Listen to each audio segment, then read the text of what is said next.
Sud Radio présidentielle 2022. Éric Revel, bonjour. Bonjour Éric. Eh bien bonjour chers amis, bonjour Patrick, bonjour Cécile. Alors, nous revenons donc sur Emmanuel Macron hier soir à Poissy pour ses premières propositions.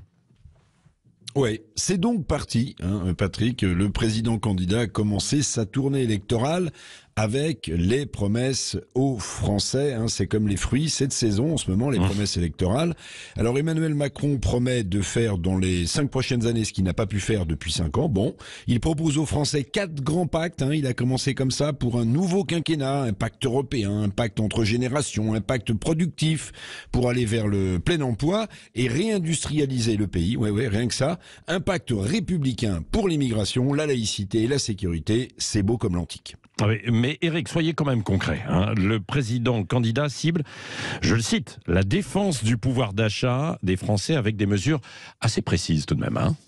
Oui, j'essaie, Patrick, d'être concret, oui. Autant que le chef de l'État, que le président candidat l'a été. Alors, la suppression, de la redevance audiovisuelle, 138 € en moyenne par foyer, par an, pour redonner du pouvoir d'achat. Bon, vu l'envolée du prix de l'essence ou du gasoil à la pompe, 138 € divisé par 12 mois, divisé par les pleins, ça fait pas grand-chose. Mais, le problème n'est même pas là. Le problème, et vous avez essayé, avec Olivier Dussopt tout à l'heure, le ministre délégué au compte public, le problème, c'est de compenser ces 3,2 milliards d'euros.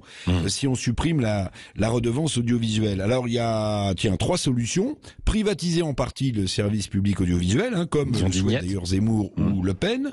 Il y a une autre solution qui est d'alourdir la dette. Allez hop, l'État se prive de 3,2 milliards et on continue à alourdir la dette. Ou créer, alors vous allez me trouver caricatural, ou créer un autre impôt. On a déjà vu ça en France, un impôt sur l'impôt, supprimer un impôt pour en créer un autre. Bon, en tout cas, Emmanuel Macron ne dit pas comment il va faire. Olivier Dussopt, tout à l'heure à votre micro, lui, il n'a pas été beaucoup plus précis, mais il a été beaucoup plus arrogant. Oui, que promet Emmanuel Macron aussi sur le prix des énergies ?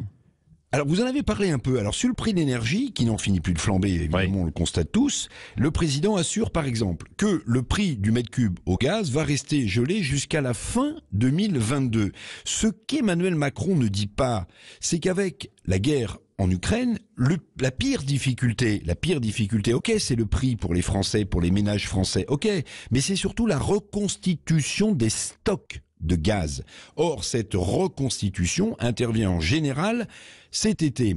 Or, le prix du gaz est une chose, mais s'il n'y a pas de stock ou pas suffisamment de stock, on risque un autre problème, un début de pénurie. Et ça, personne n'en parle.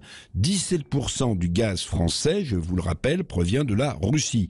Alors, jamais avare, évidemment, de promesses. Emmanuel Macron promet aussi, s'il est réélu, vous l'avez entendu, de tripler la prime exceptionnelle pour le pouvoir d'achat, vous en avez parlé, mise en place en 2019. Mais là, hop, je repasse le mistigris aux entreprises, parce que là, un triplement de la prime dite Macron, c'est pas l'État qui paye, c'est les entreprises qui devront mettre la main au porte-monnaie. Avec leur situation actuelle, ça paraît un tout petit peu compliqué. Oui, dernier point, Éric, la tonalité, la philosophie politique du président candidat ne sont plus celles du Nouveau Monde de 2017, non ? Ou je me suis trompé ?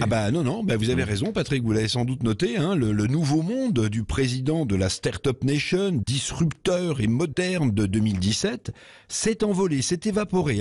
Macron, donc, vous l'avez dit, ne débattra pas avant le second tour, puisqu'aucun président ne l'a fait avant lui. Le nouveau monde, c'est finalement l'ancien monde. Il fait comme tout le monde l'avait fait avant lui. En revanche, le en même temps est toujours d'actualité. Dans sa lettre aux Français, il était ultra positif sur l'avenir de la France, taclant au passage ceux qui veulent restaurer la France de leur enfance. Mais hier à Poissy, il était très négatif sur le contexte international et la durée de la guerre en Ukraine. Donc il est à la fois positif et en même temps il est négatif. Et puis la philosophie hier globale de ces échanges, Patrick, c'est réalisez-moi car je n'ai pas eu le temps en 5 ans de tout faire. Voilà une suggestion que si on l'appliquait à tous les candidats sortants, ils auraient tous été réélus. Merci Éric Revel.